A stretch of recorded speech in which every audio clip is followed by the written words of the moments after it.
आलमी शोहरत याफ्ता फुटबॉलर्स लुइस फिगो और काका ने वजीर आजम इमरान खान के नाम वीडियो पैगाम भेजा है। Hi Imran Khan.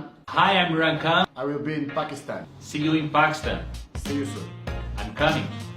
फिगो और काका पाकिस्तान आने के लिए काफ़ी पुरजोश हैं। पाकिस्तान आमद से कबल अपने एक वीडियो पैगाम में उन्होंने वजीर आज़म इमरान खान को मुखातिब करते हुए कहा कि हेलो इमरान खान, आप पाकिस्तान में हैं, हम पाकिस्तान आ रहे हैं, आपसे जल्द मुलाकात होगी। ब्राज़ील के काका और पुर्तगाल के साबिक कप्तान लुइस फिगो 10 जनवरी को पाकिस्तान पहुंचेंगे, जिसके बाद वो कराची और लाहौर में मदाहों से मिलेंगे और वर्ल्ड सॉकर स्टार्स का इफ्तिताह भी करेंगे। वाज़ेह रहे, वर्ल्ड सॉकर स्टार्स के 2 मैचेस 26 और 29 अप्रैल को कराची और लाहौर में होंगे, जिसमें फिगो और काका के अलावा दीगर सुपरस्टार फुटबॉलर्स भी एक्शन में होंगे।